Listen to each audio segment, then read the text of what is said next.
Everything feels right in the world once again. The Dallas Stars are set to face the Edmonton Oilers in the Western Conference Final. How will the Stars plan to attack Connor McDavid and company? Important keys for Dallas to win the series, and more next on Locked On Stars.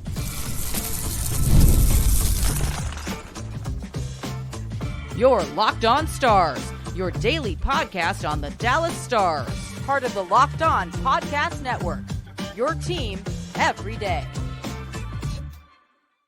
Howdy, Stars fans, and welcome back to another episode of Locked On Stars, part of the Locked On Podcast Network, your team every single day. It's a pleasure to be with you. I'm Joey Erickson, former producer of 105 Through the Fan. Please be sure to subscribe. We are free and available wherever you get your podcasts and on YouTube. And as always, thank you so much for making us a part of your day and making us your first listen. We know the Dallas Stars opponent in the Western Conference Final. It is the Edmonton Oilers. We are just a couple of days away from Game 1 on Thursday night, and it is a pleasure to bring on one of the trio of Chambers brothers from the Starcastic Remarks podcast. They do great work over there, and I hopped on their podcast probably about 2 months ago, which is pretty crazy. It has flown by, and it was about time I extended the favor back to one of the Chambers brothers, and we have Mr. Ryan, who is joining us today. Ryan, thank you so much for coming on. Hope you're having a great postseason so far. How has the postseason treated you?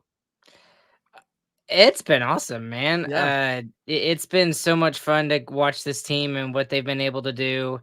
And I know this seems crazy, but just from a fan perspective, which is what we are, this feels different, man. This feels, this feels different than the 2020 bubble run. It feels different from last year when the Stars kind of unexpectedly made the Western Conference Final. Now we've made it back there, and I like our chances. I really do. Yeah. No, I think a lot of Stars fans would concur with that, which is great news, and it somewhat feels like Dallas was supposed to be here, which is a weird feeling. I think we all expected this to some degree, and that hasn't been the case for almost a decade now, but we expected Dallas to make a deep run, and they're finally here. We're going to jump into some Edmonton Oilers talk, some keys for the Stars. We'll even drop our series predictions on today's episode as well. But before we do a bit more of that, today's episode is brought to you by FanDuel. Make every moment more. Right now, new customers get $150 in bonus bets with any winning $5 bet. That's $150 with any winning $5 bet. Visit FanDuel.com/lockedon to get started. So, Ryan, I would love to just get your overall thoughts over the first two rounds for the Stars. Of course, a gritty series against Vegas, and they're able to dispatch Colorado in 6 games. And, I came out of round one thinking, I think Vegas is going to be the toughest challenge for the Dallas Stars. And I think it gets easier from here on out. Don't know if that really is the case. I thought they were better than Colorado. Obviously, they lucked into some injuries with Colorado, and of course Nichushkin, which certainly helped the cause. But I think the Stars, as you mentioned, just feel different this year. What says you?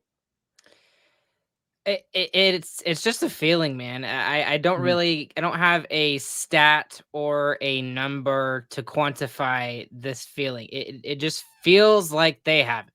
It feels like from all 4 forward lines, from all 6D now, from the goaltending, and it didn't matter who we put in goaltending at this point. Like, obviously it would be a downgrade if we had to go with Wedgwood, but he has proven he can jump in, and he was heroic at points in the regular season.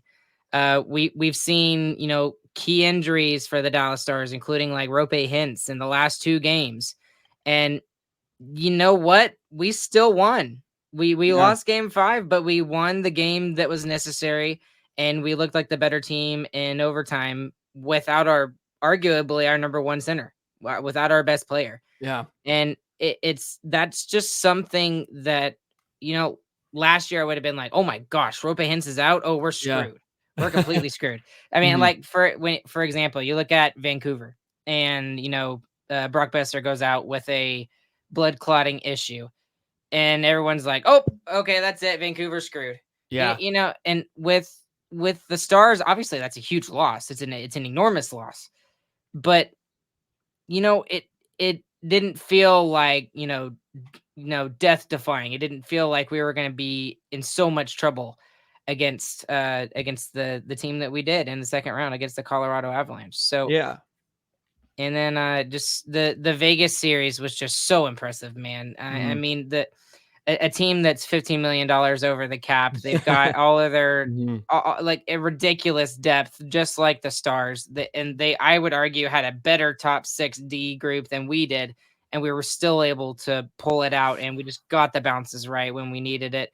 Everything about this year just feels different. It does. Yeah, and you mentioned the Besser injury for Vancouver, and they just did not look the same in that game 7. It was pretty much all Edmonton until the final 8 minutes. Vancouver came to play in the final 8, and they certainly made it interesting. And it's funny, when I hopped on with you guys a few months ago, I said, you're probably going to have to bank on Rope missing a few games. That's usually the case in recent postseason runs. And this year they can handle that challenge and that adversity. And Pete DeBoer came out a few days ago after practice, and Rope Hintz is considered day-to-day. Hakanpää's considered day-to-day. That's been over like 60 days now. He's day-to-day. We just keep hearing that. So who knows?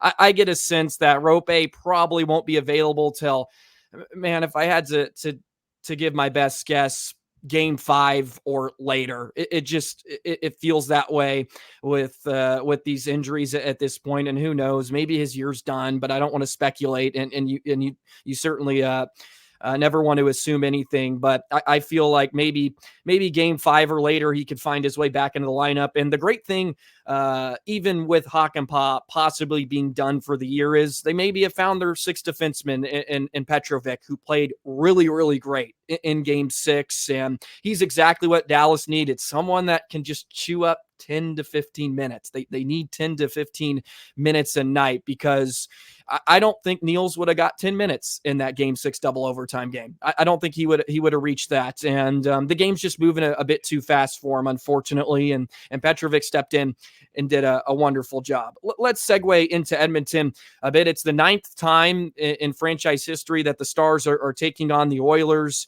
And yeah, I mean, they have a 3-headed monster themselves. They're very, very similar to Colorado. They have Bouchard, who is leading all defensemen this postseason with 20 points. They have McDavid and Draisaitl, who just light the world on fire. If you thought Colorado's power play was good, you have another thing coming.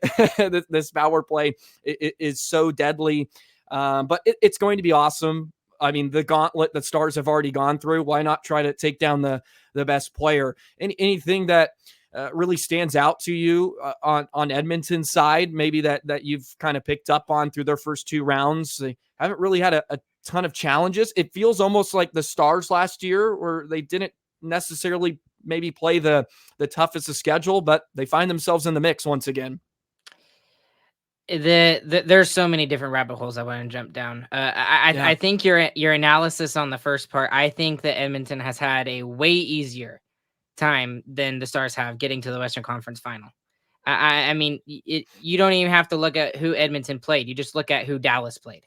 Dallas played the last 2 Stanley Cup winners in back-to-back series, and not even in the 3rd and 4th round like they did in the first 2 rounds. So that I think that they've had a way easier time. Now, the thing that we do have on our side, second thing, is we have had a lot of rest for this series going into next series, which, depending on how you look at it, it could be a bad thing, it could be a good thing. For Colorado, it was a bad thing, and it didn't matter. They looked terrible in game 6, especially in the overtimes. They looked exhausted. Hopefully the Stars are, intact enough to make sure that doesn't happen to them going into this round against Edmonton. As for the third thing, when I was watching game 7 last night, I was just thinking Vancouver, and we talked about this, me and my brothers did. Vancouver was just kind of Vegas 2.0, and Edmonton is basically Colorado 2.0, right? You look at Edmonton, they've got the superstars, like you mentioned, in McDavid and Draisaitl, obviously, and Bouchard. And then, in Vancouver, they've got really good depth, and their depth was tested, and it was not successful against the superstars. So I'm not worried about the the Stars' ability to take those players down. Now, I think it's going to be a bigger test because they've got a little bit more firepower up at the top end than Colorado did. And that's crazy saying that from, McKinnon, Rantanen, and Makar, but it's true. It's Connor McDavid, the greatest player of our generation. Draisaitl, who has 100 career points in like 60 playoff games. That's ridiculous. And then you got Bouchard, who he himself has had a good year. But the thing I think we need to focus on the most, and we have to take advantage of this in this series, you have to take advantage of the goaltending. Yeah. You cannot, when you watch Game 6 and Game 7, Vancouver did not challenge Stuart Skinner at all. Like you could have put in a traffic cone and they still would have won the games. I mean, they had 17 shots in Game 6 and they had like 20 or 21 in Game 7. So that's something that I think is super critical for the Dallas Stars to look at when it comes to Edmonton. Don't let Stuart Skinner, don't let Pickard, whoever it is. Yeah.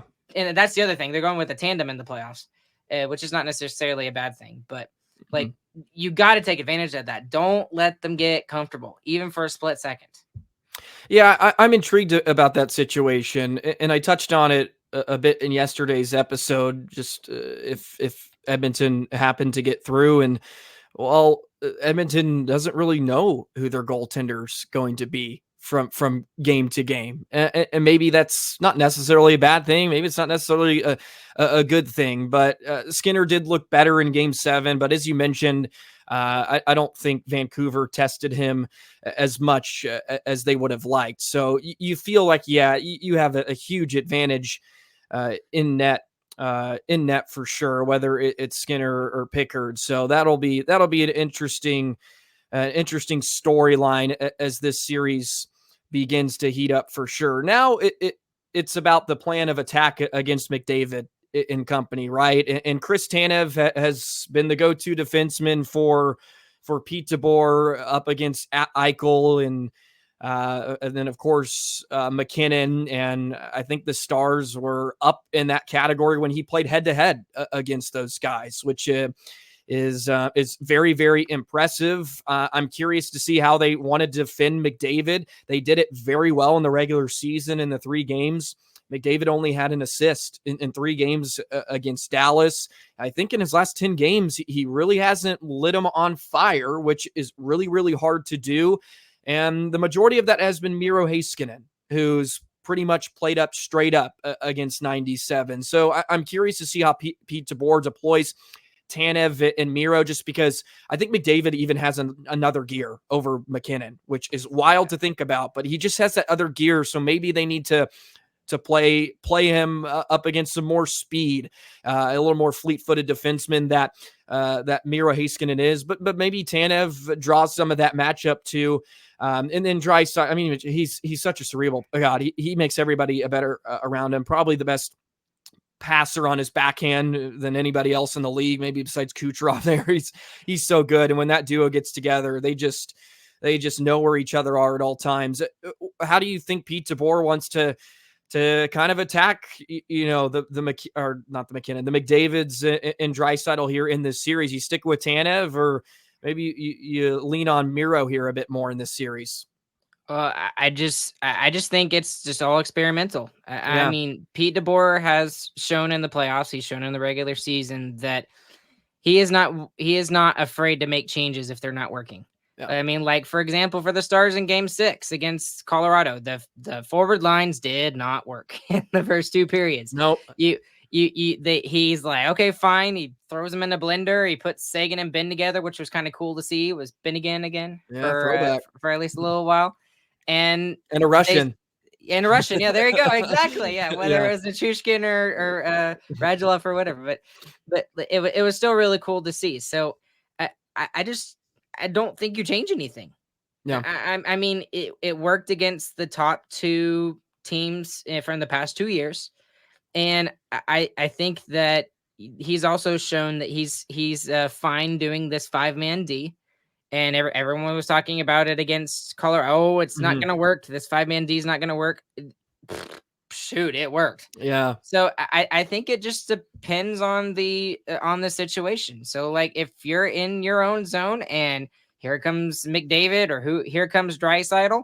You throw out Miro and Tanev. If you're in the offensive zone, you need some speed just in case they go off the rush, who are you going to throw out there? Miro and Harley. I mean, it's just, I think you just do it based off of the situation, where the face-off is, what you could, and try to foresee what's going to happen. And that's something Pete DeBoer has done excellent in the playoffs. He's gone with those top 5 guys, and he's sprinkled in when they're needed. So again, if you don't need anybody with speed, Suter is perfect. I like defensive zone. He has been fantastic. As somebody we haven't talked about enough, and it's just because he's not noticeable in the job that he's doing. Like he's not. So it really just depends on the situation. I really think that's all it is. Yeah, no, it's a great point, and the Suter thing is spot on, especially with him not having to play on the top pair. It's a lot different when Suter's playing with Miro, and instead of being the 5th or 6th defenseman on your roster. That shows some true depth on the back end. And Suter at this point in his career is fantastic at being a 5th to 6th defenseman. He doesn't play 30 minutes a night anymore. They don't need him to, but for large stretches during his Stars career, he was playing the 2nd most minutes. But thankfully Harley has really elevated his play. And then of course, Tanev, the acquisition there, cannot be overstated. So I guess whatever the situation calls for, you figure out a way to defend them. And that'll be obviously a huge key for the Stars. How can you limit Connor McDavid, Leon Draisaitl, and others? Let's touch on some more keys for the Dallas Stars in order to win this series and clinch a bid into the Stanley Cup. We'll do that in just a moment. Today's episode of Locked On Stars is brought to you by FanDuel. It's winner take all time in the NBA and NHL, and FanDuel is giving you a shot to bring home a big win of your own. Right now, new customers get $150 in bonus bets with any winning $5 bet. That's $150 to bet on spreads, money lines, player props, and more. Visit FanDuel.com/lockedon and make every playoff shot count. It's no better time to be a DFW sports fan here in the Metroplex. You got the Mavericks in the Western Conference Final, the Stars. Go ahead and make some money this postseason. Get in on the action while you're enjoying all the games. It looks like the Stars are opening up as favorites here on Thursday night. Go ahead and make some money on the Dallas Stars making it to the Stanley Cup final. Get in on the action. And as I mentioned, FanDuel is offering $150 in bonus bets with any winning $5 bet. So visit FanDuel.com/lockedon. Make every playoff shot count. FanDuel, America's #1 sportsbook. Alrighty, I'll begin with this as maybe the most important key of the entire series for the Stars, because I believe Dallas is the deeper team. I think they're better. And one thing that could really throw them off the rails, especially against the Edmonton Oilers, is getting into penalty trouble. They just knew where you were going. Find a way. They have to find a way to stay out of the penalty box. Edmonton is going to destroy you every single time. And what we saw against Colorado, that was the one way it felt like the Avalanche could get some momentum going. It sparked their game 1 win for sure.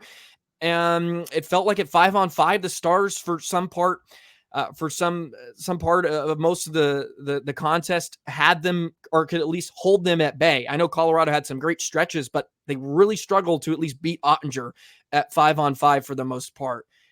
I think that could be the difference in the series. How much can Edmonton score on the power play? If Dallas gives them the opportunity, Edmonton can certainly beat you because they're way too dangerous. Yeah, and I'm glad you said that. Before you even started this segment, that was the first thing that I knew we hadn't talked about that I knew was going to be important. Mm-hmm. And we saw against Colorado that if the Stars just stay out of the penalty box, or at least the very least minimize it, then they're going to do a fantastic job. I mean, mm-hmm. we even saw that in Game 6, the only goal that Colorado scored was on the power play. That was it. So, and Edmonton is an even more dangerous team on the power play than the Colorado Avalanche were. So that is absolutely, one of the biggest keys. That the Dallas Stars need to just be careful with is you need to stay out of the box and you need to take advantage of your time on the power play, because if the majority of the series is played 5-on-5 and they play the same way that they played against Colorado, they win this series.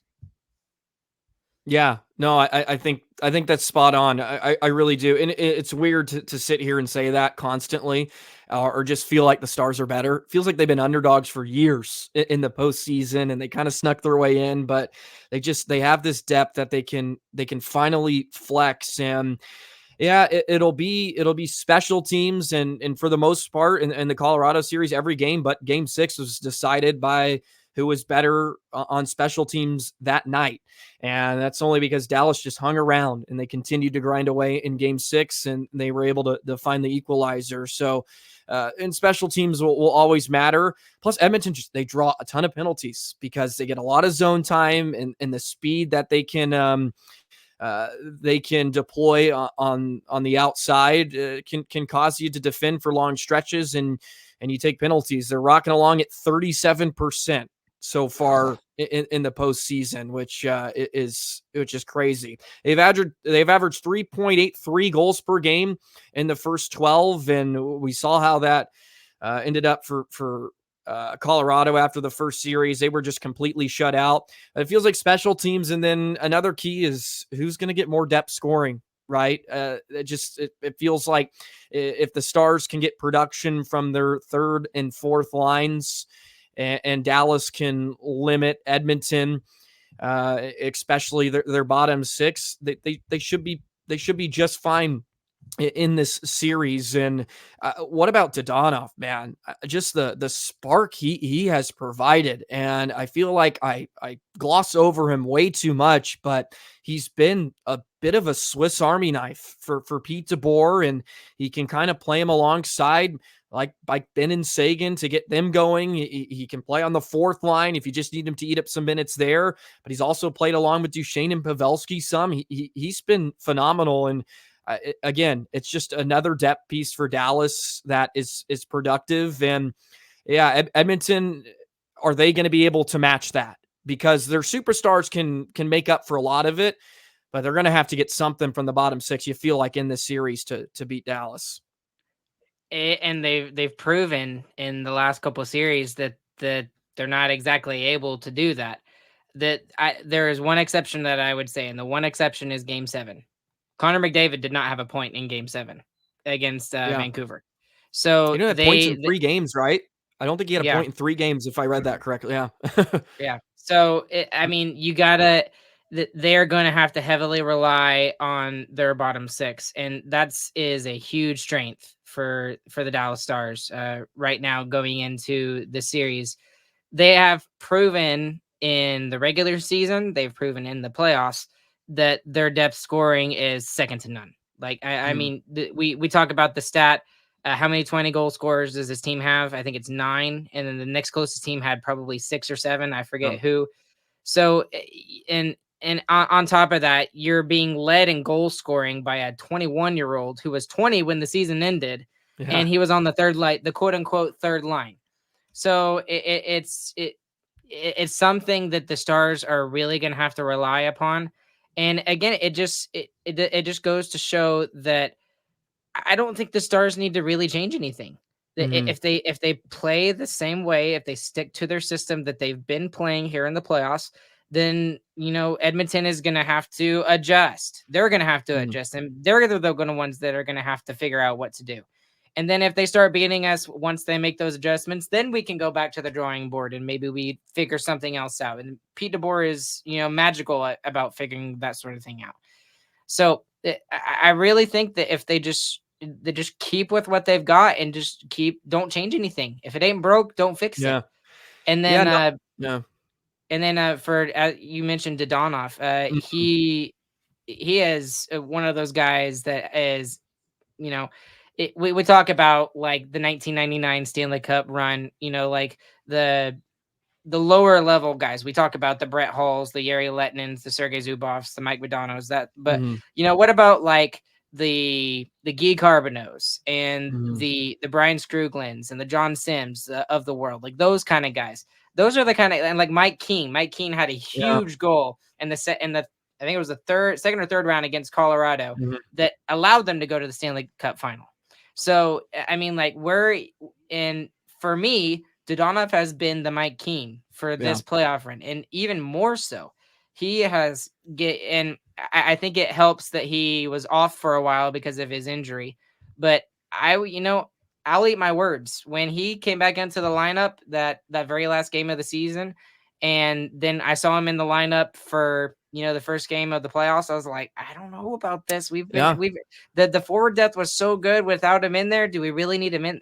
Yes, we absolutely need him in there. He has been such a spark plug for this team, and at like really, really like opportune times. Like in game 6 against the Avalanche, he was the one that put the puck on Jamie Benn's stick for the first goal that very early on in the third period that changed the complexion of the game. So I mean, like they had dominated up to that point. So he has been very quietly. I had kind of put Jason Robertson in that category as well, but he has very quietly been that spark plug that the Stars have needed.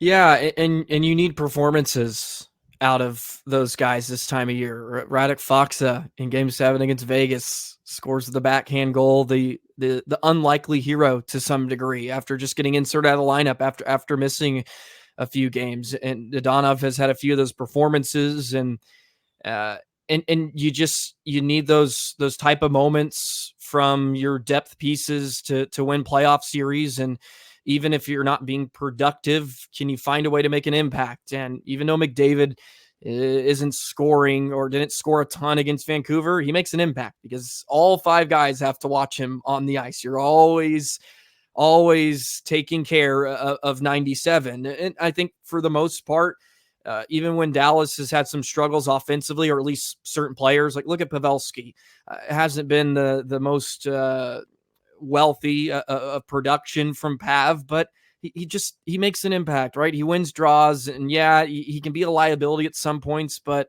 look at him digging in at the top of the crease to get that puck loose, and Duchesne is able to risk one home, and even Duchesne for most of this postseason really hasn't scored a ton and hasn't been in there a lot, but boom, he scores that giant goal in Colorado against the team that drafted him. And it's just those type of moments and type of players you have to have. Robertson is a great example. Yeah, he's been really good, 12 points so far in 13 playoff games, but he's just become a much more well-rounded player. He's throwing some hits out there. Like he is getting involved physically, which is a great sign. And I think it also shows the leadership that Dallas has, and the Joe Pavelskis and the Jamie Benns of the world. They've set this tone like, hey, this is what we're going to do. This is how we're going to win games. As you mentioned, if it ain't broke, don't fix it. There's a system. There's a way we play that usually churns out really good results. And we have an 82 game schedule to prove that. That's kind of our resume of 82 games. Now it's just trying to be the first to 16 wins. And it's really damn hard. They're halfway there, and they face some damn good teams as well. As you said earlier, the last 2 defending Stanley Cup champs. So they have their work cut out for them here moving forward. Okay. We are just a few days away from game 1 between the Oilers and Stars. We have, thankfully, great starting times in this one. We're not going to have to stay up till the the crack of dawn. Let's give some series predictions, and we'll hop into a few more things before we wrap this up on Locked On Stars. All righty. The time has come. We gotta throw some series predictions out there, and then I'll let Ryan have his final thoughts. We're gonna have to let you go on a little rant or something, whatever you want. Maybe not a rant, monologue. Who knows? To wrap this one up, the consensus feels like Dallas is the favorites in this one. My ego wants says 5, but these things are never easy. I like Dallas in 6. I think that's going to be my official prediction. I leave the option to change it on Thursday night. But I like Dallas in 6 in this one. They close it out in Edmonton. The floor is yours, Ryan. There's so many different variables and intangibles to kind of take out of this. First off, Dallas sports fans, you better not be bored for the next 2 weeks. Yes. I mean, I'm not a huge, Mavericks, fan. I'm a very casual fan when it comes to the Mavericks, but you best believe I've been watching almost all of their playoff games. It's been fantastic. Just being able to, especially the rebound difference in the last series. My gosh, it was they immediately fixed that. Game 1, it was terrible, and every game after that, it was great against OKC. But anyways, for me, my ego is really big on this too, Joey. I don't want to say that the Stars are the better team, but I look at it on paper. I look at how they've played. At least for me and my brothers, we talked about it all regular season. It's like, there's something missing. There's something missing. It's just not quite good enough. Right. They're winning games, and they're losing games barely, and you get upset at the few losses they have, and it's just like there's just something missing. They're better than this. We know they're better than this. And then it has now blossomed in the playoffs, and it's gotten to the point to where, like, in game 6, after Jamie Benn scored the goal, I was like, series over. It was this confidence that you're able to have in your team that they're going to pull it off. Right now, that being said, this Edmonton team is still going to be a crapshoot to deal with. There is a reason still why they made the Western Conference Final. They also beat 2 very good teams themselves. So you can't, and especially at this time of the year, you can't discount anybody. No, you can't go out there and be like, oh well, Dallas in 4, like some Edmonton people said. Oh, Dallas is lucky they're there. It's like, whatever. But I think it was Sam on Twitter who found who took a picture and took a screenshot of some Edmonton Oilers fan saying that. But for me, it's still the Western Conference Final. It's Connor McDavid. I know it's one player, but it's Connor McDavid. Okay. So this is going to take 7 games. It's going to be Dallas in 7. And for me, the way it's going to end, it's going to be triple overtime, and Otter is going to be standing on his head and not allowing anything past him in game 7. I think that's probably what it's going to take. Well, I think that would give a lot of Stars fans heart attacks, but I'm with you for sure. And I don't want to give the impression that this is a cakewalk either, but just from what we've seen, the body of work from the Stars, and I like to subscribe to the fact that probably better team over better player, and McDavid is one hell of a player, as we all know, and he can certainly make up for a lot of weaknesses. But as we talked about earlier, I can't get past the goaltending situation. I can't get past it. Yeah. It's just it's so important this time of year. And it's not the tandem thing. I think that's just fine, but I don't think Skinner or Pickard had over a 900 save percentage in that series against Vancouver. That's very, very difficult to win this time of year doing that. And can they do it against a Stars team that has this amount of depth? That is the hard thing for me to look past it. If Skinner was rolling and he was playing at a level of even Jake Ottinger or Georgiev at this point, and it's not like Georgiev was playing out of his mind, maybe I have a bit more concern, and these things can change. Goaltenders can get hot, and goaltenders can go on a run. We've seen it with the Stars, certainly. Look at Seeloff. Look at Seeloff. What he did for Vancouver was fantastic. It's such a cool story. Yeah. And I made the argument there is Vancouver knew they were going with Shelovs every night. They knew that was their guy, and I felt like Edmonton didn't really know that. But I mean, credit to Knobloch too, and we've given DeBoer his flowers for his adjustments and his willingness to stir the drink, so to speak, at certain times during during the Stanley Cup playoffs. And Knobloch for them has been great. Corey Perry's been healthy scratch. That's a tough guy to take out of the lineup with his experience. They put in Holloway, and he's kind of had to conjure up some things to get Edmonton going, and they had to win 6 and 7 to win that series against Vancouver. But I'm pumped for the series as well. And I always preface, like, this is a great time of year, Stars fans, and this does not happen all the time. Have to soak it in and enjoy it. Of course, we want the Stars to go out there and take it, baby, right? Like the Rangers did. Go and take it. Take advantage of this opportunity, but you don't get to this point of the season a lot. And Dallas has fortunately been in it now 3 of the past 5 years, and it looks like it could be just the start of something with what they're kind of throwing out there and all the young guys. But it's really hard to get to this point of the season, and yeah, I'm happy it's Edmonton for a lot of reasons. It feels right. You get the best player in the world on a big stage. There's going to be a ton of eyeballs. It's Canada. I mean, I don't know. Is every Canadian team going to be cheering? Are all the Canadian fans going to be cheering for Edmonton? No, I don't think so. I don't think so. There's no way. I don't think so either, Especially right? Calgary. Can you see Calgary? Exactly. No, there's no way. But at some point, the cup has to return to Canada, you would think. So that's another thing. It hasn't happened in Canada forever. So the Stars, I mean, they have to win. So I'm just excited for it in general. And yeah, I think it's just going to be a great series, right? I mean, Miro, McDavid, there's just so much greatness that's going to happen here in the next few weeks. It's so exciting.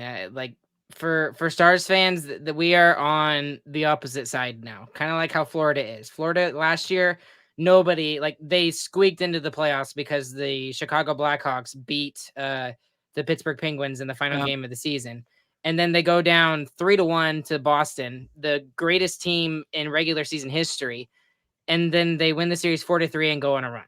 Like, no one could have foreseen that. And now they're on the opposite side. Now they're the juggernaut, and they're the one on the other side that's expected to beat the Rangers. And I mean, I would still think they're the favorite over the Rangers, even though the Rangers won the President's Trophy. And then now the Stars are they're not the Florida Panthers of last year. They are, I would say, expected to beat Edmonton. I really feel like a majority of people are going to pick the Stars in their, previews, whatever, to beat Edmonton. And it's not going to be easy, but I don't see, after the way the Stars have played the last 2 series, how they're going to lose to Edmonton.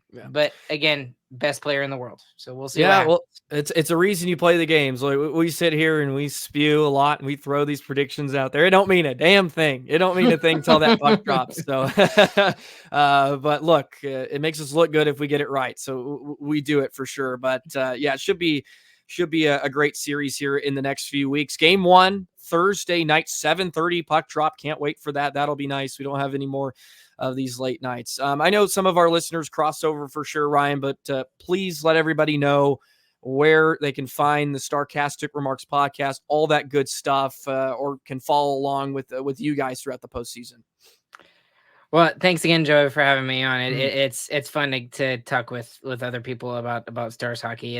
It's one of the things that keeps me sane going through life. But we're basically anywhere on social media at Starcastic R. I mean, TikTok, X, Facebook, Instagram. We're everywhere. And as always, we're anywhere you listen to Locked On Stars, you can find Starcastic Remarks as well. And by the way, go listen to Razor's latest episode. It was pretty interesting the way he talked about how Miro was going to handle Connor McDavid. Okay. You got to go listen to it. But it's we do some great work over here. And if you want like instant reaction, like after a game, especially after Game 6, we were hacked. Yes. About the March. we didn't even talk about it. We don't have time to talk about it. But the March Mint no goal. Yes. We talked about that for like 10 minutes, and we won the game. And I was still frustrated about it. So if you ever want like instant analysis, instant reaction to after a game, we're there all over social media. You can find us anywhere immediately after a Stars game. So awesome. Well, yeah, please go sauce them a follow. They do wonderful work, and I was very appreciative that they brought me on a few months ago, and it was about time I extended the favor back to you. So happy to have you on, and I'm sure we'll catch up again if this thing continues to roll. I'd love to have you back, and we can chat Stars hockey for sure. And don't worry, I was talking about the Duchesne interference for 20 minutes. I talked about it yesterday. oh my goodness. I almost opened up with it today, but I was like, you know what? I'll spare Stars fans. Positive. They won. Who cares? We've talked about it ad nauseum at this point. And we don't know. We don't have an answer because the NHL doesn't have an answer as well. All righty. Well, thanks again, Ryan. Thank you to Locked On Stars listeners for hopping on. As always, please be sure to like, comment, subscribe, all that good stuff. Be sure to follow Starcastic Remarks as well. That'll do it for today. Have a great Tuesday night. Have a great Wednesday. And then we'll get you ready for game one. Should have a series preview out along with Locked On Edmonton Oilers soon as well. So be on the lookout for that. And we'll do a little series preview as well. But thank you to Ryan once again. Stars fans, so long, everybody.